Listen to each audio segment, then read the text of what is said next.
Hi, and welcome to Unfolded Lives, the channel where we explore the real stories behind the most influential lives in history.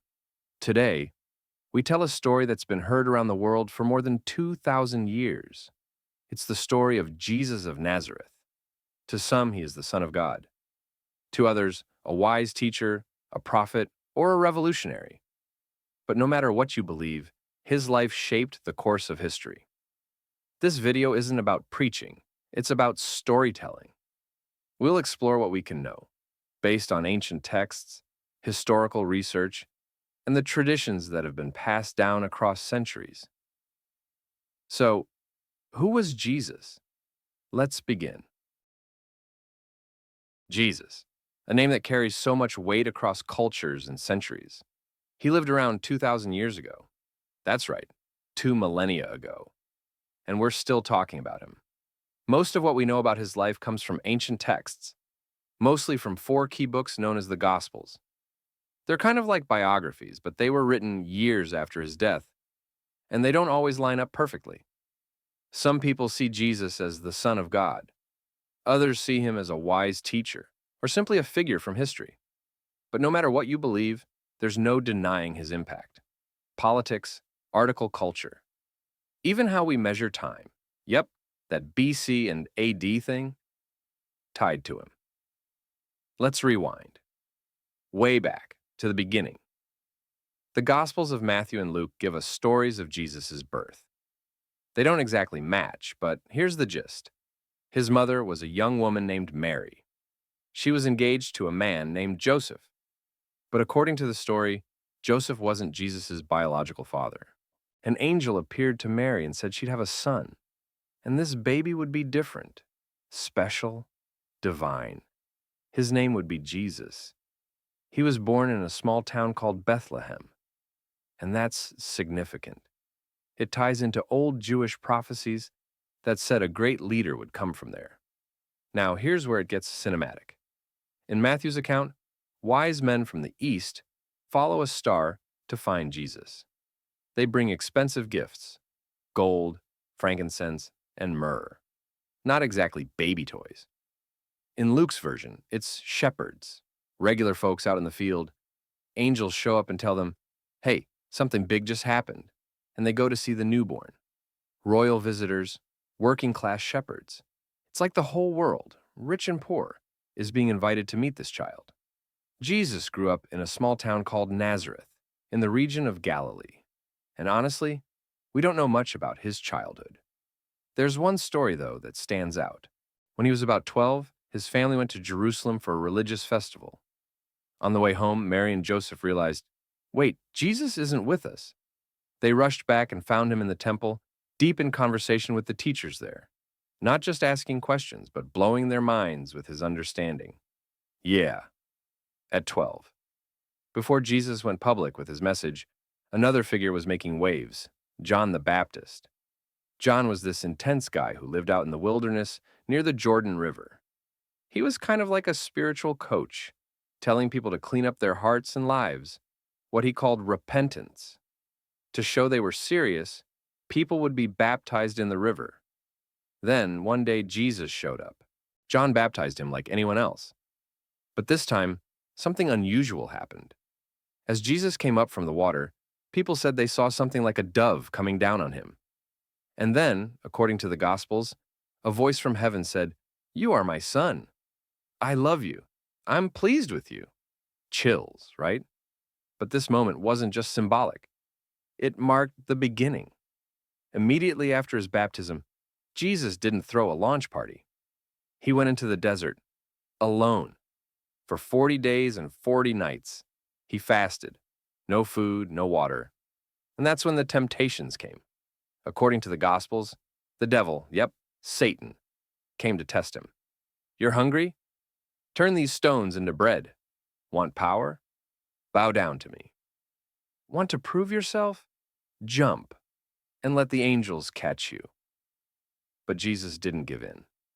He resisted every temptation and walked out of that desert, focused, clear, and ready to begin something that would shake the world. Jesus headed to Galilee, a region in northern Israel. And this is where the real movement begins. He started teaching about something he called the kingdom of God. Not a kingdom with castles and armies, but a new way of living. A world shaped by love, mercy, justice, and peace. And he didn't go solo. One day he was walking along the Sea of Galilee and saw two brothers, Simon, later called Peter, and Andrew, fishing. He called out, "Follow me." They dropped their nets, just like that. Then he called two more, James and John, sons of Zebedee. They were in a boat with their dad. Same deal. Follow me. They left everything and followed. These weren't scholars, they weren't priests, they were regular guys, fishermen. Jesus was building a team not from the top, but from the bottom up. Together they traveled from town to town. Jesus would teach in synagogues, Jewish places of worship, and talk to anyone who'd listen. And here's what made people really sit up and pay attention: the miracles. He healed people who couldn't walk, who were blind, who were sick with diseases no one else could cure. Word spread fast. Crowds followed. People didn't just listen, they leaned in. Jesus wasn't a boring teacher. He didn't give lectures or long, complicated speeches. He told stories, lots of them.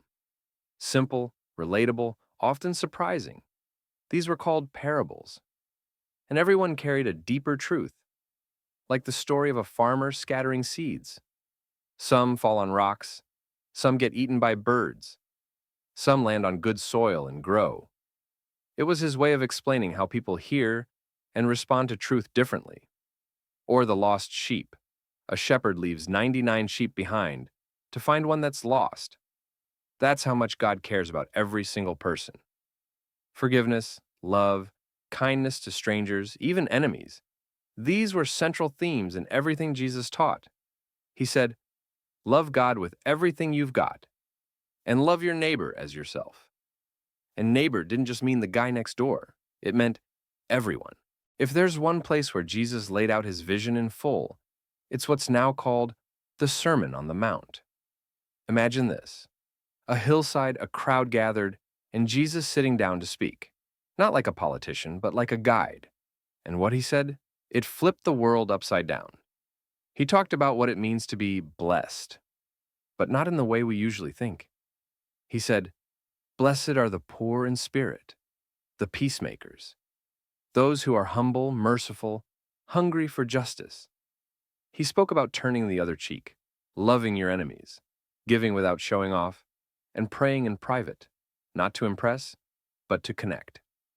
He taught people to forgive, because holding on to anger only hurts us more. Forgive others, he said, just like God forgives you. That theme of forgiveness, it wasn't just a nice idea. It was the foundation. He told people to be salt and light, meaning make the world better, brighter, richer by how you live. And when it came to rules and laws, he didn't dismiss them. He went deeper. He'd say things like, "You've heard it said, don't murder." But I say, "Don't even stay angry." Or, "You've heard, don't commit adultery." But I say, "Don't even look at someone with that intent." For Jesus, it wasn't just about following the law. It was about transforming the heart. Jesus wasn't afraid to challenge the status quo, especially when it came to religious traditions. He respected Jewish law. He grew up with it, studied it. But he also pointed out when people used it in the wrong way. Take the Sabbath, for example. A day of rest. Some people had turned it into a strict list of don'ts. Jesus said, "No, wait. Was the Sabbath made for people, or were people made for the Sabbath?" Then he healed someone on that day. For him, compassion came first. People mattered more than rules. And that didn't sit well with the religious authorities. To them, he was stirring up trouble. To the people, he was setting their hearts free. Let's talk about miracles. Now, these weren't flashy stunts or magic shows. Each one carried a message. Jesus healed the sick, people who were blind, paralyzed, or suffering from diseases like leprosy. He touched them, spoke to them, restored them. He calmed storms, walked on water, turned water into wine at a wedding. Yeah, seriously. He even brought people back from the dead, like Lazarus, a man who had been in the grave for days. Another kind of miracle he did? Exorcisms.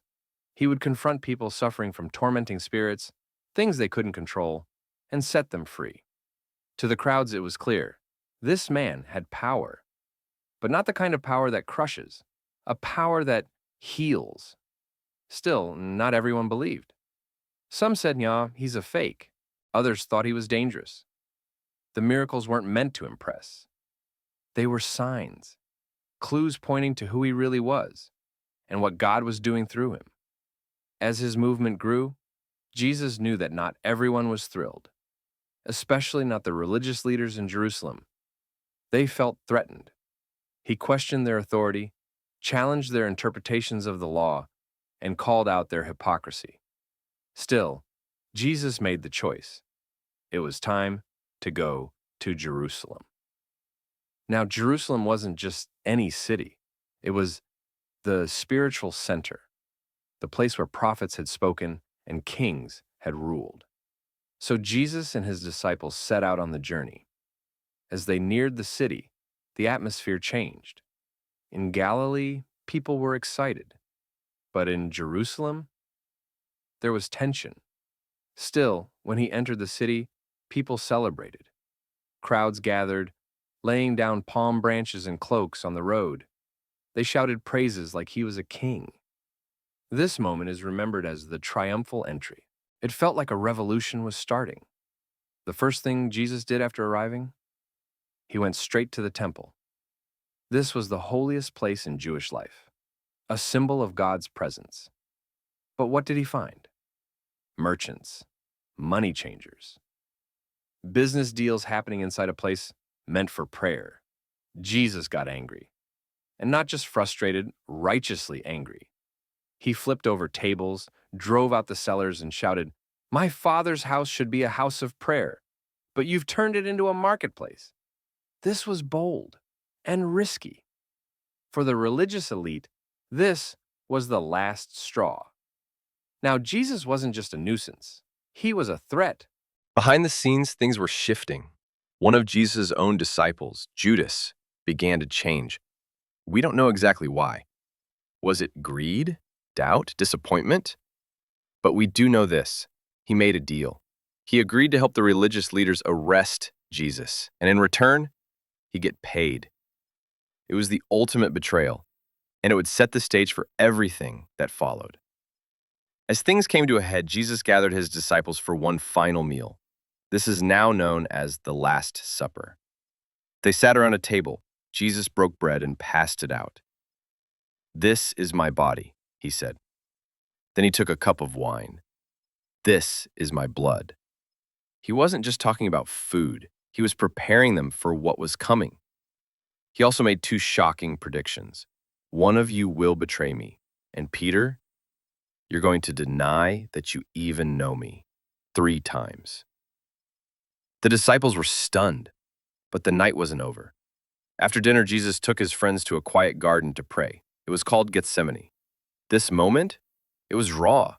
Jesus wasn't calm or confident. He was distressed, overwhelmed, even afraid. He prayed, "Father, if there's another way, let this cup pass from me. But not my will, yours be done." He knew what was coming. Soon, Judas arrived leading a group of guards. With a kiss, he signaled who Jesus was. The arrest was quick. Some disciples wanted to fight back, but Jesus stopped them. This was his path. He wasn't running. He was walking straight into it. Jesus was taken under guard first to the religious leaders. They questioned him harshly. "Are you the Messiah?" they asked. "The Son of God?" Jesus didn't fight back. He didn't yell, but he didn't deny who he was either. That was enough for them. They accused him of blasphemy, speaking against God. But there was a problem. Under Roman rule, the religious leaders didn't have the power to execute anyone. So they brought Jesus to the Roman governor, Pontius Pilate. Pilate was a politician. He didn't care much about religious debates. But when they told him Jesus claimed to be a king, that got his attention. That kind of hawk? It was a threat to Rome. Pilate questioned Jesus, tried to understand who he really was. And his verdict? I find no fault in this man. But the crowd was stirred up, shouting, demanding, "Crucify him!" Pilate hesitated. He even tried offering a prisoner swap, releasing Jesus instead of a known criminal. But the crowd wouldn't have it. In the end, Pilate gave in. To keep the peace, he washed his hands, literally, and said, "I'm innocent of this man's blood." And with that, the sentence was set: death by crucifixion. Crucifixion. It was brutal, public, meant to humiliate and torture. Jesus was beaten. A crown of thorns was jammed onto his head. He was mocked, spat on, and made to carry his own cross through the streets. Finally, he was nailed to wooden beams, but Jesus, he spoke words of forgiveness. "Father, forgive them. They don't know what they're doing." After hours of agony, the Gospels say he cried out and breathed his last breath. Darkness fell. The earth shook. The curtain in the temple tore in two. One Roman soldier watching it all said, "Surely this man was the Son of God." After Jesus died, his body was taken down from the cross. A man named Joseph of Arimathea asked for permission to bury him. Along with Nicodemus, they wrapped his body in cloths and placed it in a tomb, a kind of cave carved into rock. A massive stone was rolled in front of the entrance. It was over, or so it seemed. 2 days later, on Sunday morning, some women who followed Jesus went to the tomb. They brought spices, as was custom, to honor his body. But when they arrived, the stone was rolled away. The tomb was empty. Jesus' body was gone. And then the unexpected. Some of them saw him, alive. The Gospels tell us these stories in different ways. Some say Mary Magdalene saw him first. Others say he appeared to a group. But the message is the same. Jesus wasn't dead anymore. He walked. He talked. He ate with them. He even let one of his followers touch the wounds in his hands. For the disciples, it was overwhelming, confusing, but also hopeful. These appearances went on for a while. Jesus didn't just vanish. He stayed, taught, and prepared his followers. And then one day, he led them outside the city, gave them a mission, to share what they had seen, to spread his teachings to the world. And as they stood watching, Jesus rose into the sky. It's known as the Ascension. The book of Acts says a cloud hid him from sight, and that he had returned to God. But this wasn't the end. It was the beginning of something much bigger. So why does this story still matter? Why does the life of a man who lived 2,000 years ago still stir hearts and change lives? Maybe it's because Jesus wasn't just about religion. He was about transformation. He didn't build monuments. He didn't lead armies. He didn't seek power. He healed the broken, welcomed the outsider, confronted injustice, and offered radical forgiveness, even in the face of death. And whether you believe he was the Son of God, a wise teacher, or something else entirely, his story forces us to ask the big questions. Who am I? What really matters? Can love overcome hate? Can grace redeem even the worst parts of us? The people of his time tried to silence him, tried to end his story with nails and a cross. But they didn't realize they were just writing the next chapter.